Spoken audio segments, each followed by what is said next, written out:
Y esto ha sido algo tradicional ya de años, ¿verdad? Que cuando comenzamos el verano, ¿verdad? Salimos de clases, de la escuela, todo se queda atrás y comenzamos el verano con una cena. Así es de que me da gusto que llegaron, hermanos, y espero que más se agreguen, ¿verdad? Y podamos participar. El día de hoy voy a comenzar con el tema, ¿verdad?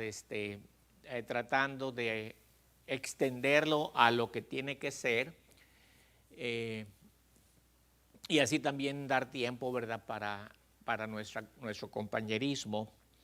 Entonces quiero el día de hoy que regresemos a la carta de Pablo a los Romanos, ¿verdad? Capítulo 2, y vamos a enfocarnos en el versículo 16.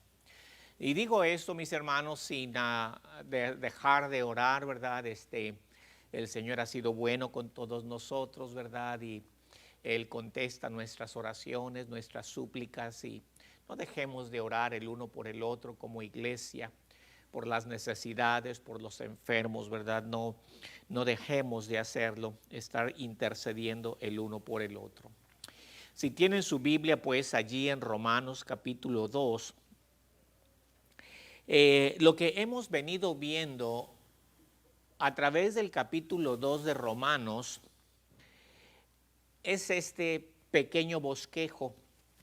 El primer punto o la idea general del capítulo 2 es: el juicio de Dios viene contra el moralista. Palabra clave, moralista, nos recuerda de lo que hemos estado estudiando, ¿verdad? Ese es el punto general, los versículos del 1 al 16.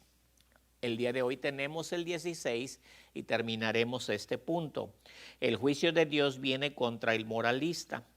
El primero, ¿verdad? La primera idea es de que el moralista juzga a los demás. Versículo 1. Sin embargo, el único capaz de juzgar es Dios. Versículo 2 lo dice. Porque Dios juzga según las evidencias. Versículo 6 lo dice.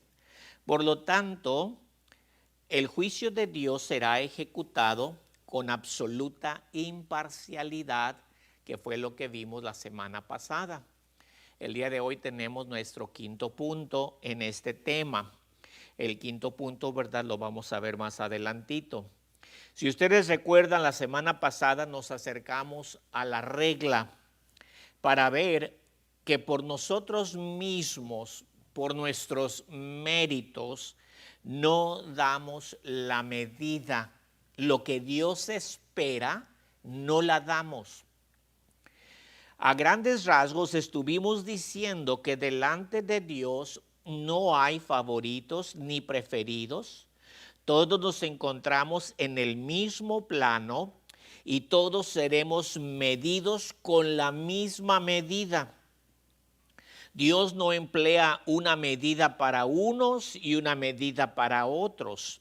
Todos pasaremos por su regla. Esto en realidad nos debe consolar y al saber que Dios no es arbitrario ni parcial, no favorece a unos más que a otros. El Señor nos da la medida. Nosotros nos acercamos a la medida y nos damos cuenta que no la damos. ¿Por qué? Porque Dios espera perfección. Dios espera perfección. Primero, Pablo decía, el hombre que peca sin ley y el hombre que peca en la ley serán ambos juzgados. El problema principal y el único problema del hombre es que el pecado, y es por el pecado que todos, absolutamente todos, seremos juzgados. Ese es el problema de nuestro juicio, porque hemos quebrado la ley de Dios. Cuando rompemos la ley, cuando fallamos delante de Dios, cuando erramos, a eso se le llama pecado. Entonces, nuestro pecado es lo que nos conduce a juicio. El hombre que peca sin ley perecerá, decía Pablo. Nadie está exento, ya que las mismas leyes naturales proclaman un mensaje que no puede ser ignorado. No somos salvos por las leyes naturales, pero las leyes naturales nos revelan a un creador, nos revelan a un legislador, nos revelan a un ser todopoderoso, nos revelan a un proveedor infinito, nos revelan a un Dios imparcial que hace llover sobre justos y sobre injustos. Entonces el que peca sin ley también perecerá. Esa fue nuestra primera idea, ¿verdad? En el cuarto punto. Nuestra segunda idea es que dijimos que el hombre que perece, que peca en la ley, será juzgado por la ley. Pablo lo está diciendo. Ciertamente mayor culpa tiene aquel que conoce la ley y peca que aquel que no conoce la ley y peca. Sin embargo, las consecuencias son devastadoras tanto para unos como para otros. Dice Pablo, ambos perecerán. El que peca sin ley perecerá de igual manera que el que peca con la ley, ¿verdad? Entonces no hay excepción, no se hace ninguna acepción de persona. Recordemos que cuando se habla de la ley, en el pensamiento de Pablo se refiere a la palabra de Dios, se refiere a la ley de Cristo, se refiere a la ley espiritual, ya no a la letra. No basta con tener la ley. Es decir, no basta con cargar la Biblia. A veces pensamos, ¿sabes? Que yo tengo la Biblia y mucha gente la tiene, la Biblia, ¿verdad? Y dice, yo tengo la Biblia en mi casa. Pues no basta con tener la ley, con cargar la ley, con oírla, con verla, poseerla, profesarla, entenderla, conocerla, proclamarla y enseñarla. ¿Qué es lo que tenemos que hacer? Bueno, Pablo nos dice, una persona debe ser hacedor de la palabra. Debemos ser hacedores, debemos obedecerla, vivirla, aplicarla, no nada más oírla, sino tenemos que vivir la palabra de Dios. Y eso es lo que el Señor busca de nosotros. Entonces hemos dicho, mis hermanos, nada más para tratar de enlazar lo que dijimos la semana pasada a lo que vamos a decir el día de hoy. En tercer lugar, dijimos que los oidores tienen 3 testigos en su contra. Primero, tienen su naturaleza que testifica en su contra. No nada más los cielos cuentan la gloria de Dios, sino también su propia naturaleza.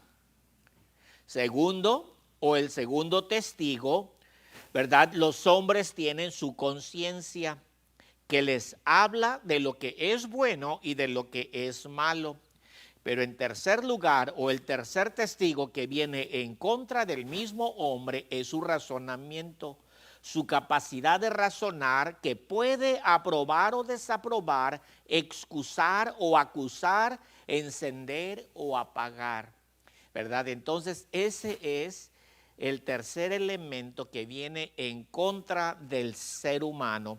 Primero dijimos, ¿verdad? Está nuestra naturaleza, está nuestra conciencia y está nuestro razonamiento. Entonces el hombre, en términos generales, el hombre queda sin excusa porque su misma naturaleza lo condena. Entonces la semana pasada veíamos que por nosotros mismos no damos la medida. El día de hoy queremos ver esa medida. El día de hoy queremos ver esa regla. ¿Cuál es la regla que nos mide? El objetivo de nuestro estudio, mis hermanos, es de que juntos, y si fuera posible tomaditos de la mano, el objetivo de nuestro estudio es de que juntos comencemos a destapar la regla, a comenzar a ver una verdad contundente y arrolladora que delante de Dios, escuchen, no hay secretos.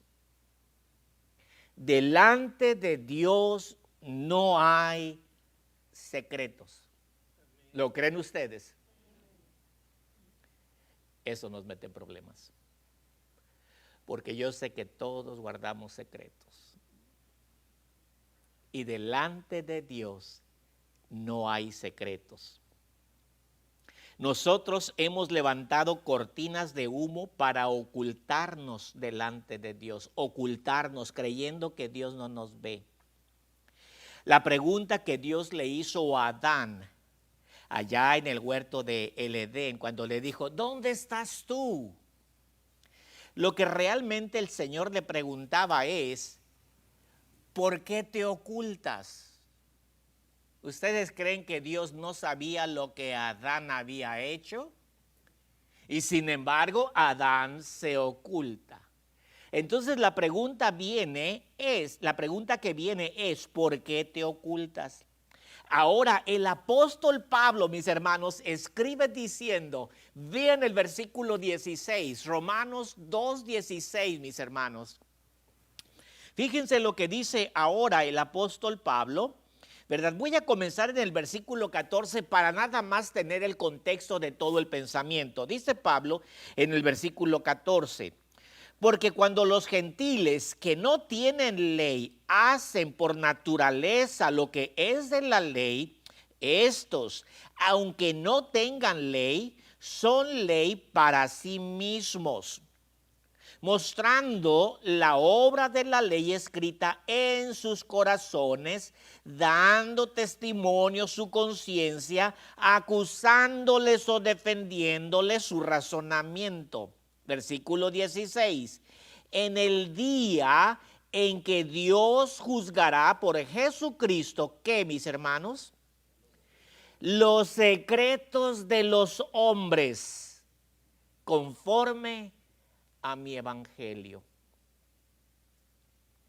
Entonces, ¿cuál es nuestro quinto punto del bosquejo de Romanos 2 del 1 al 16? ¿Cuál es nuestro quinto punto? El quinto punto es que Dios ejecutará juicio por Jesucristo en base a su evangelio. Ese es el quinto punto. Al comenzar a tratar este pasaje, mis hermanos, y los versículos siguientes, ya del 17 en adelante, vamos a ver que vivimos y nos encontramos en un área sumamente delicada. Es sumamente delicada. Es decir, tenemos que analizar nuestra vida. Es un asunto, mis hermanos, delicado en el cual urge que tengamos trazados los límites. Esos límites que nos identifican, que nos posicionan y que aseguran nuestra relación con Dios. En otras palabras, tenemos que asegurarnos de que si somos hijos, somos verdaderamente hijos de Dios y no nada más amigos de la familia. Sin entrar en lo que es el panorama escatológico de los juicios de Dios, queremos enfocarnos en 4 cosas que Pablo advierte en el versículo 16. ¿Cuántas cosas, mis hermanos? 4 cosas. ¿Cuántas dije? 4 cosas, porque quiero que estén despiertos. Yo sé que ya estamos oliendo a pancakes, ¿verdad? Pero bueno, 4 cosas, nada más 4, no son 5, 4 cosas. Muy bien. Primeramente, mis hermanos, se aproxima un día específico, conocido como el día del juicio. Eso es nuestra primera idea de este quinto punto. Se aproxima un día específico conocido como el día del juicio. Ese es un día, mis hermanos, que ya está fijado, ya está puesto. Es un día que ya está fijado. Todos nos dirigimos a ese momento. Ahora debemos enfatizar el hecho de que Pablo no está desarrollando la doctrina del juicio final, pero sí apunta a un día, a un momento en el esquema de la escatología. Nos está apuntando a un día al cual todo ser humano se dirige. ¿Qué se entiende por el día del juicio? El día del juicio o el juicio final es el evento central de la escatología bíblica. El mensaje de la palabra de Dios nos enseña que toda la creación se dirige a una consumación. Todos nos dirigimos hacia allá, a una consumación. En la teología del juicio final se define como el momento en el que Dios juzgará a la humanidad al final de los tiempos, decidiendo el destino eterno de cada individuo según sus obras. Y no importa cuál sea su posición escatológica, no importa qué es lo que usted sostenga. Ustedes saben, mis hermanos, que tenemos muchísimas posiciones escatológicas. Tenemos el premilenialismo dispensacionalista, el premilenialismo histórico, el amilenialismo, el posmilenialismo, el pretribulación, mi tribulación, posttribulación, el preterismo y tantas otras ideas que nos hablan de, que tratan de explicar cómo serán esos días finales. Y vuelvo a decir que no importa cuál posición sea la que usted sostenga, todos concordamos con una cosa. ¿Con qué concordamos, mis hermanos? En que hay un punto en el futuro en el que todo ser humano será llamado a cuentas.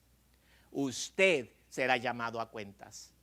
Yo seré llamado a cuentas. Hay un momento, mis hermanos, hay un momento en el panorama, el panorama escatológico, hay un momento, hay un día, hay un tiempo en el que todos compareceremos delante de Dios para dar cuenta de nuestros hechos.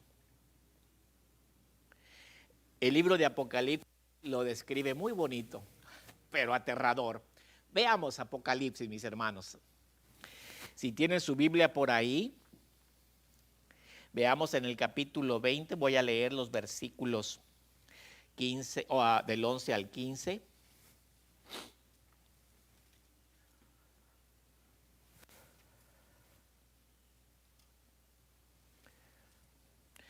Tengamos en mente de que Pablo, mis hermanos, en el Romanos 2:16 no está desarrollando la doctrina del juicio final.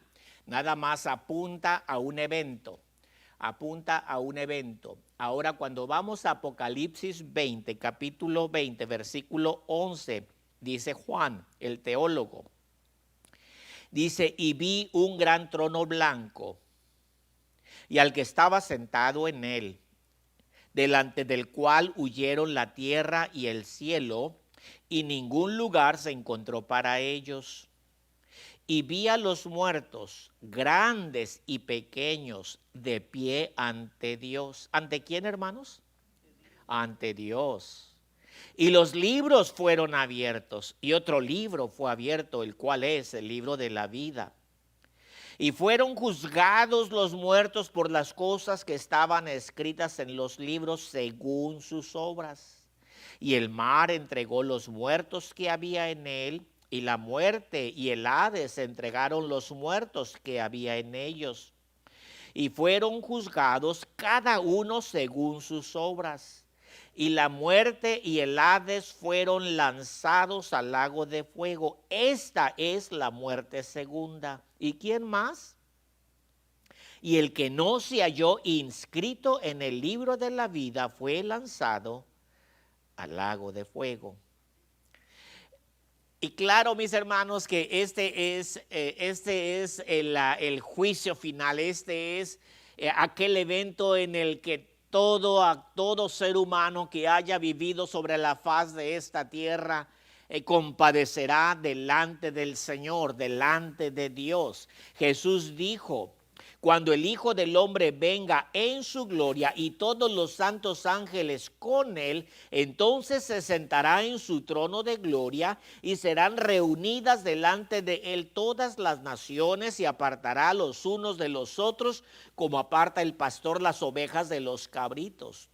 El apóstol Pedro escribió lo siguiente: pero los cielos y la tierra que existen ahora están reservados por la misma palabra, guardados para el fuego en el día del juicio y de la perdición de los hombres impíos. Y se dan cuenta, mis hermanos, de que todos los escritores bíblicos de alguna manera u otra nos están hablando de un acontecimiento futuro. Y no, otra vez no vamos a poner una cronología de los acontecimientos, simplemente vamos a generalizar.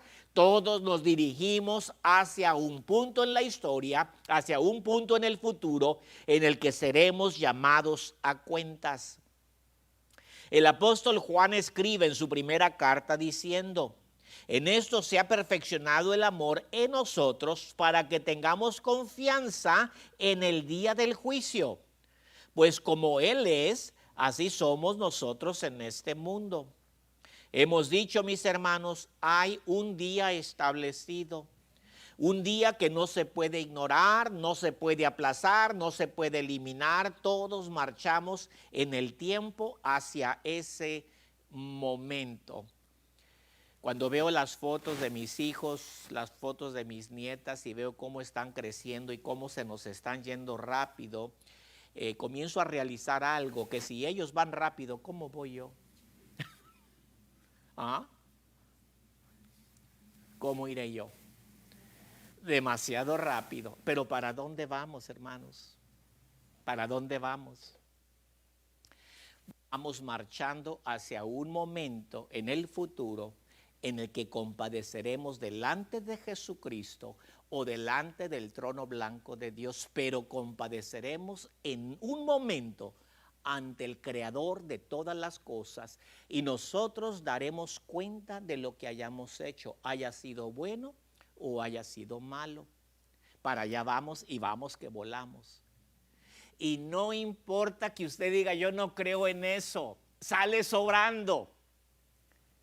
Sale sobrando, porque la palabra de Dios es clara, y Pablo lo dice aquí en Romanos, en el pasaje que hemos leído, ¿verdad? Si regresamos a Romanos capítulo 2, en el versículo 16 dice: en el día en que Dios juzgará por Jesucristo.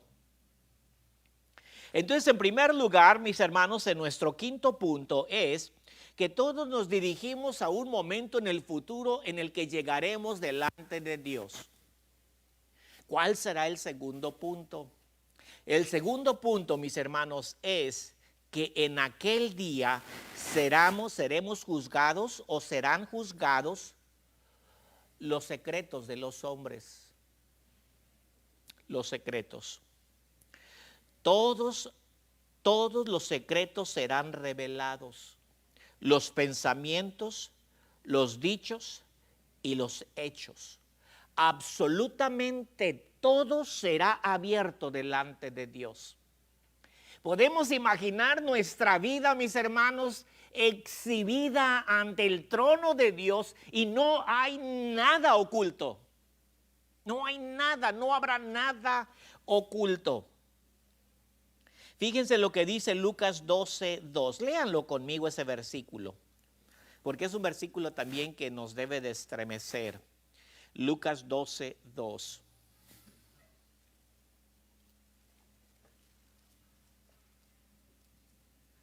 ¿Quién lo quiere leer? Porque nada hay encubierto que no haya de descubrirse, ni oculto que no haya de saberse.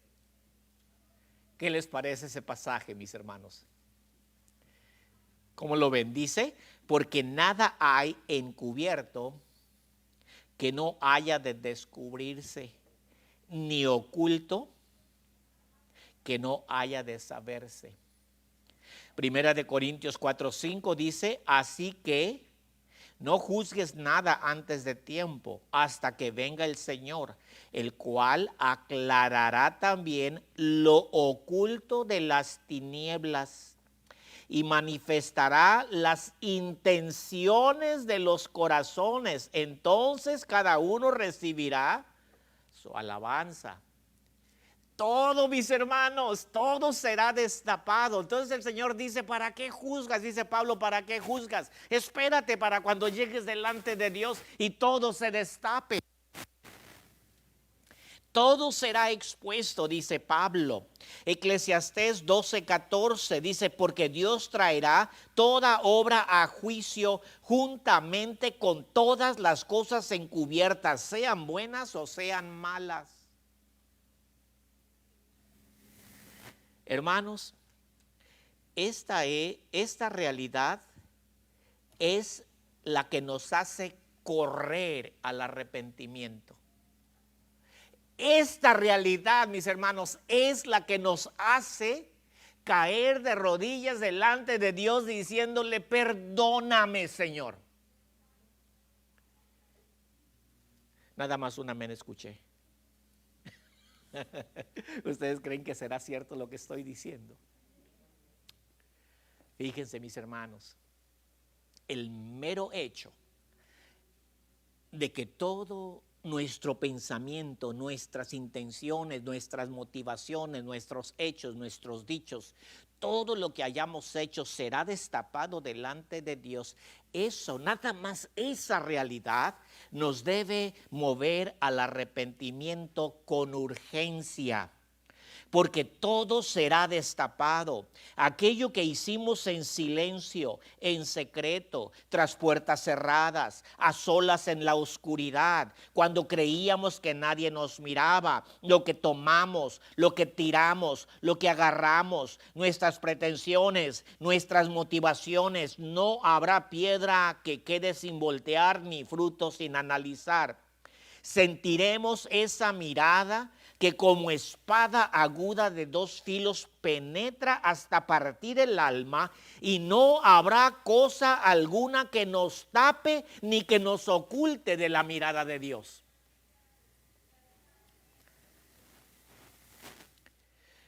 El ser humano somos rechazados por la basura, lo podrido, lo contaminado que se encuentra en nuestra vida. Y Dios juzgará los secretos de los hombres. Eso es lo que está diciendo Pablo.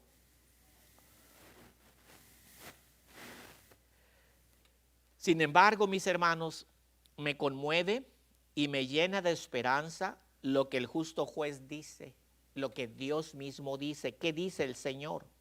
Él dice, venid luego, dice Jehová, y estemos a cuentas. ¿Sí lo realiza, mi hermano?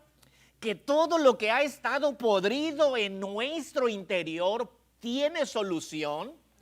Que podemos nosotros llegar y ponernos a cuenta delante de Dios, admitir lo que hemos hecho, decirle, Padre, perdóname. Él es el que nos llama a venir a cuentas. Y dice, si vuestros pecados fueren como la grana, como la escarlata, rojo intenso, como la nieve serán emblanquecidos, si fueren rojos como el carmesí, vendrán a ser como blanca lana. Mis hermanos, esa es la esperanza que tenemos para la corrupción que hay en nuestra vida, porque esa corrupción, si no la arreglamos, si no llegamos a cuentas delante de Dios de este lado de la eternidad, eso será expuesto delante de Él. Todo será destapado. Por eso, mis hermanos, somos llamados a venir a cuentas delante de Dios. Pero ¿qué dice Jesús cuando Juan escribía, Juan capítulo 3, versículo 18? Esta es la condenación. ¿Cuál es la condenación? Que los hombres aman más las tinieblas que la luz. ¿Por qué? Porque sus obras son malas. El hombre busca las tinieblas, busca lo de la oscuridad. ¿Por qué? Sus obras son malas. Y no se dan cuenta que eso es precisamente lo que condena al hombre, al ser humano. Hechos 13, 38 y 39 dice, sabed pues esto, varones hermanos, que por medio de él es que os anunciamos perdón de pecados, y que todo aquello de que por la ley de Moisés no pudisteis ser justificados, en él es justificado todo aquel que cree. Ay, hermanos, Esa es la misericordia de Dios por nosotros. Sabiendo que no merecíamos nada y aún así Dios se mueve a misericordia y nos ofrece la salida de la condición en la que nos encontramos. Y Pablo dice, hay un día en el futuro en el que todos los secretos de los hombres saldrán a relucir. Si no arreglamos cuenta, mis hermanos, estamos en problemas. Proverbios 28:13 dice, el que encubre su pecado no prosperará, mas el que los confiesa y se aparta, se alcanzará misericordia. ¿Sí? Lo dice el proverbista. En primera de Juan 1:7-9 dice, pero si andamos en luz como Él está en luz, tenemos comunión unos con otros, y la sangre de Jesucristo, su Hijo, nos limpia. ¿De qué, mis hermanos? De todo pecado, porque es el pecado el que nos separa, el que nos expulsa nuestro pecado. ¿Verdad? Eso es lo que nos dice, decía Pablo más adelante, ¿verdad? Que fuimos destituidos de la gloria de Dios por nuestro pecado. Bueno, ese pecado va a ser destapado. Por lo tanto, tenemos que arreglar cuentas ahora, en este tiempo, de este lado de la eternidad, antes de cruzar el velo. Porque una vez que pasemos a la eternidad con nuestra inmundicia, en nuestra inmundicia moriremos. Y eso se le llama la segunda muerte. Entonces, es fascinante las palabras de Pablo, mis hermanos. Hemos dicho primero que hay un tiempo en el futuro en el que al que llegaremos, conocido como el juicio, ser juzgado. Y decimos, ¿de qué vamos a ser juzgados? De todos los secretos de los hombres. Ese es el segundo punto. ¿Cuántos dije que teníamos? 4 puntos, ¿verdad? 5 generales, ¿verdad? Que son nuestro bosquejo, pero dentro del quinto tenemos 4. Primero, ¿verdad? Dijimos de que seremos juzgados. El segundo, nuestros secretos serán revelados. Pero en tercer lugar, Jesucristo es aquel que hará el juicio. Jesucristo es el que hará el juicio. Vean cómo lo dice Pablo en el versículo 16. En el día en que Dios juzgará por Jesucristo los secretos de los hombres. Entonces ahora tenemos a Jesucristo, mis hermanos. Primero, Él es quien ha obtenido el derecho de juzgarlo a usted y de juzgarme a mí. Por la perfección de su obediencia.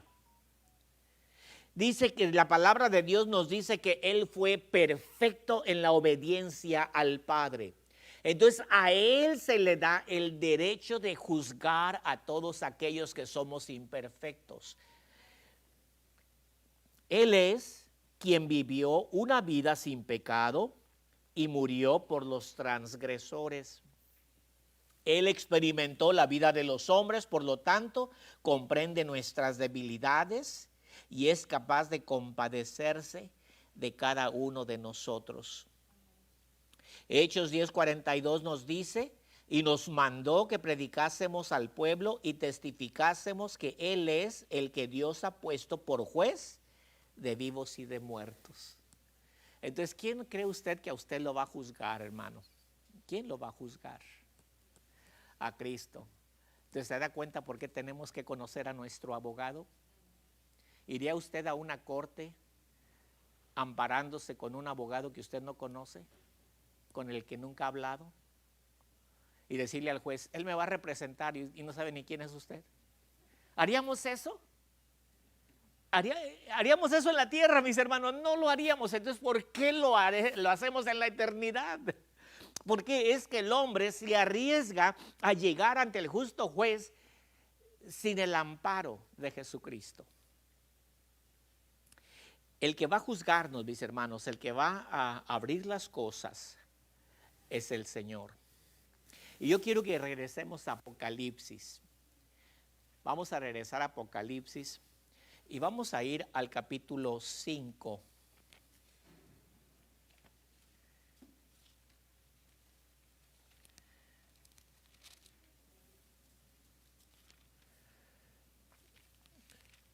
Este es un capítulo que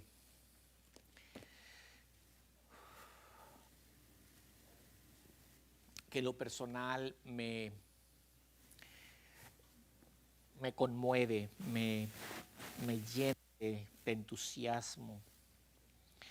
En Apocalipsis 5, comenzando con el primer versículo, dice: y vi en la mano derecha del que estaba sentado en el trono. ¿Quién es el que está en el trono? El Todopoderoso, el Padre. En el trono un libro escrito por dentro y por fuera, sellado con 7 sellos. Y vi a un ángel fuerte que pregonaba a gran voz diciendo: ¿quién es digno de abrir el libro y de desatar sus sellos?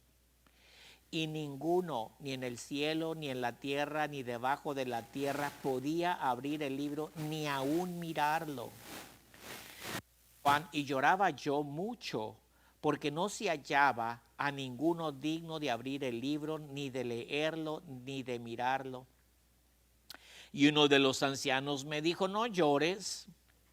He aquí el león de la tribu de Judá, la raíz de David, ha vencido para abrir el libro y desatar los 7 sellos, el destino de los hombres. Y miré y vi que en medio del trono y de los 4 seres vivientes y en medio de los ancianos estaba en pie un cordero como inmolado, que tenía 7 cuernos, 7 ojos, los cuales son los 7 espíritus de Dios enviados por toda la tierra.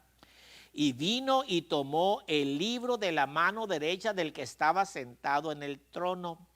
Y cuando hubo tomado el libro, los 4 seres vivientes y los 24 ancianos se postraron delante del Cordero. Todos tenían arpas y copas de oro llenas de incienso, que son las oraciones de los santos. Y cantaban un cántico nuevo diciendo: digno eres de tomar el libro y de abrir sus sellos, porque tú fuiste inmolado y con tu sangre nos has redimido para Dios de todo linaje, lengua, pueblo y nación. Y nos has hecho para nuestro Dios reyes y sacerdotes, y reinaremos sobre la tierra. Y miré y oí la voz de muchos ángeles alrededor del trono y de los seres vivientes y de los ancianos, y su número era millones de millones. Y decían a gran voz: el cordero que fue inmolado es digno de tomar el poder, la riqueza, la sabiduría, la fortaleza, la honra, la gloria y la alabanza. Y todo lo creado que estaba en los cielos, sobre la tierra y debajo de la tierra, y en el mar y en todas las cosas que en ellos hay, oí decir: al que está sentado en el trono y al Cordero sea la alabanza, la honra, la gloria y el poder por los siglos de los siglos. Y los 4 seres vivientes decían: amén. Y los 24 ancianos se postraron sobre su rostro y adoraron al que vive por los siglos de los siglos. Entonces, ¿quién es el que nos juzgará, mis hermanos? Es el Señor. Pero nosotros ya no llegaremos como delincuentes. ¿Por qué? Porque conocemos a nuestro abogado.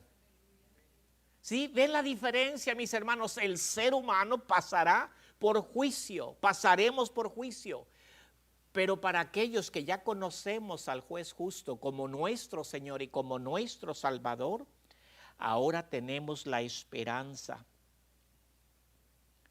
En Hechos 17:31 dice: por cuanto ha establecido un día en el cual juzgará al mundo con justicia por aquel varón a quien designó, dando fe a todos con haberle levantado de los muertos.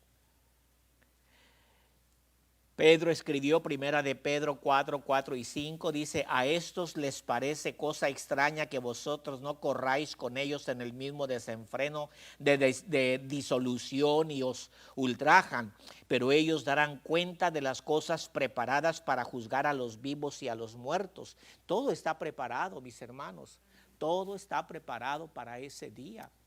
Todos llegaremos y ustedes piensan que tenemos mucha vida por delante y no, en comparación a la eternidad ni a una gota de agua llega lo que tenemos y vamos rápido, mis hermanos, y claro que llegaremos a ese momento en el futuro en el cual veremos a Jesucristo y Él nos verá a nosotros.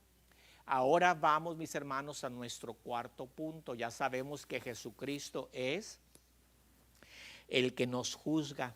Entonces, hemos dicho que en el día en el que Dios juzgará por Jesucristo los secretos de los hombres, ningún hombre podrá encontrar refugio del juicio de Dios al reclamar ignorancia de su revelación escrita. La violación de la revelación interna dada por Dios es suficiente para condenar a todos.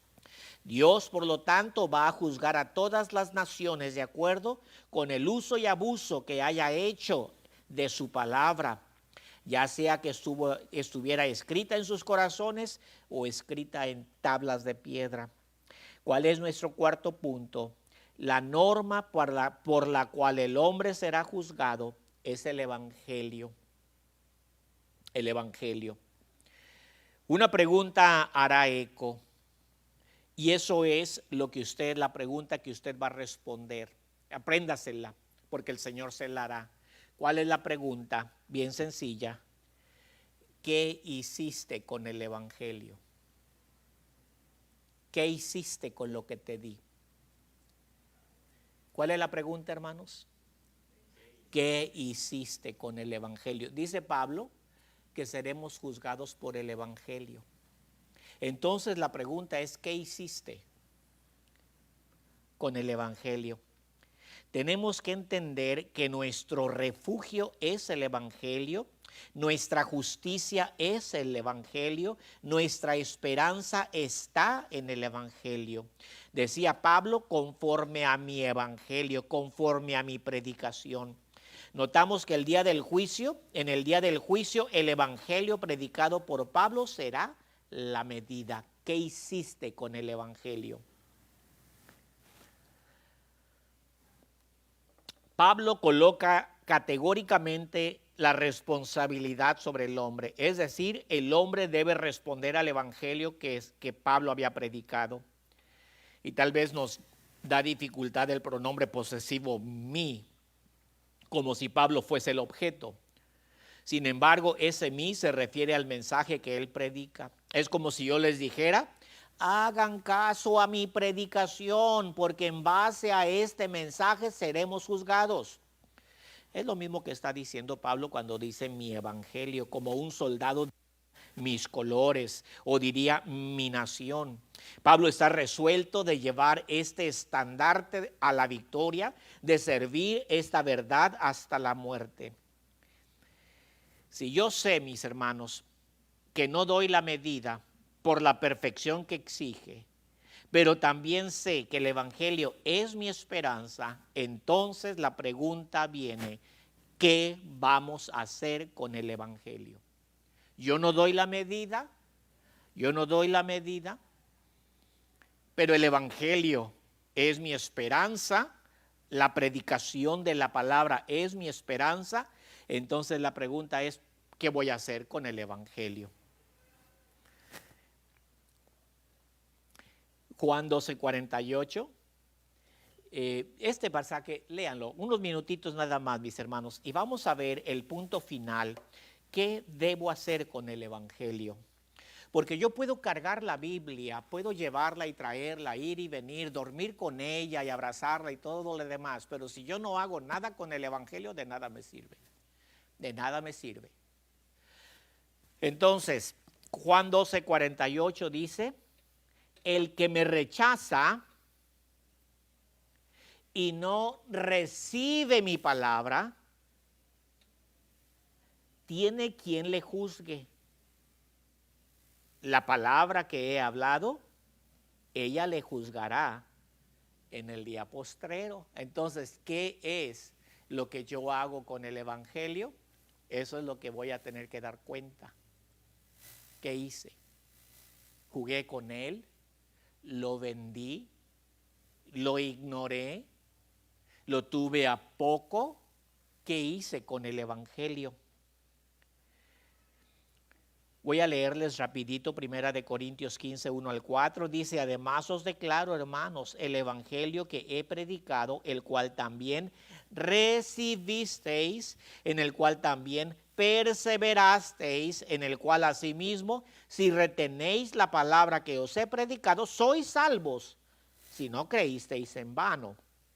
Porque primeramente os he enseñado asimismo lo que asimismo recibí, que Cristo murió por nuestro pecado conforme a las Escrituras, y que fue sepultado y que resucitó al tercer día conforme a las Escrituras. Para terminar este pensamiento, mis hermanos, hemos dicho que el objeto de nuestro estudio es que juntos comencemos a destapar una verdad contundente y arrolladora, que delante de Dios no hay secretos. Si Dios destapara nuestra vida en este momento, ¿qué encontraría? Si el Señor destapara nuestra alma y la viera, le echara una mirada, ¿qué encontraría? Todo eso que encontraría es precisamente lo que nos mete en problema delante de Él. Entonces debemos ampararnos, debemos venir claro en arrepentimiento, abrazando y creyendo en la obra redentora de Jesucristo, que es su evangelio. Es decir, crea, confíe y reciba. Ampárese en Jesucristo, porque todo lo que usted es y todo lo que usted hace, si usted no se ha reconciliado con Dios en arrepentimiento, si usted no ha reconocido a Jesucristo como su Señor y Salvador, no habrá cosa que no se destape. Cuando nosotros venimos delante de Dios en arrepentimiento, pidiendo perdón por nuestro pecado, Juan dice, la sangre de Jesucristo, su Hijo, nos limpia de todo pecado. ¿Se dan cuenta por qué es tan importante nuestra relación con Cristo? Por eso, mis hermanos, porque solo la sangre del Señor nos limpia de nuestro pecado.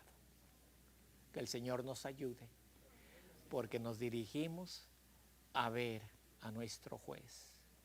Y yo quiero que ese día que lleguemos allá, que podamos decir, yo te conozco, Señor, tú eres mi Salvador.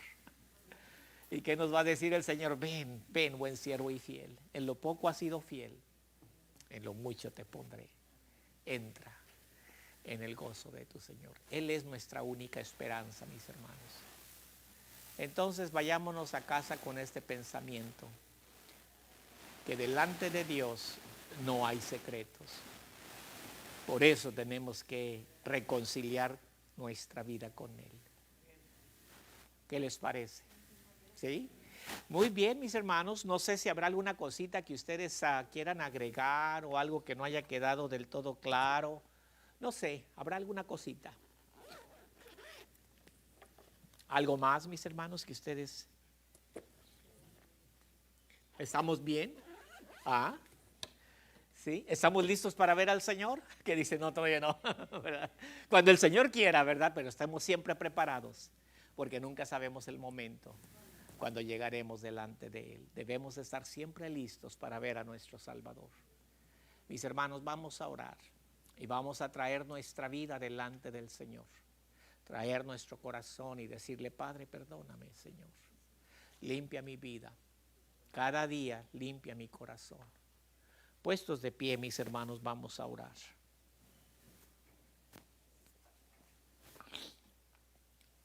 Padre Celestial, estamos contentos delante de ti porque tu palabra, aun cuando firme y dura, Padre, siempre trae esperanza a nuestra vida, porque sin Cristo ciertamente estaríamos perdidos.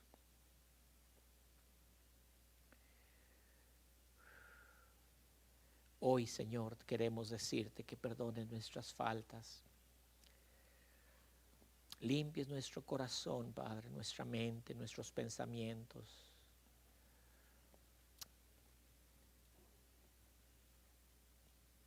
Gracias, Señor, por tu amor y misericordia, por tu paciencia para con nosotros. Que no nos pagas conforme a nuestras iniquidades. Oh Dios del cielo, si así fuera, no estaríamos ni vivos en este día. Pero gracias, oh Dios, que en tu misericordia nos das oportunidad. Nos das oportunidad de conocerte, de amarte, de servirte. Y sabemos que tarde que temprano, Señor, te veremos porque para allá vamos. Y vamos rápido, Señor, vamos rápido. Gracias por la iglesia, gracias por mis hermanos que han venido en esta tarde, Señor. Te pido, Padre, que bendigas a tu pueblo. Y también así, Señor, damos gracias por la cena, por lo que comeremos, Señor, que sea de bendición para nuestra vida. Gracias, Señor, porque lo oramos en Cristo Jesús, Señor y Dios nuestro. Amén. Amén. Mis hermanos, vamos a prepararnos, vamos a traernos unas mesitas, ¿verdad? Y vamos a sentar aquí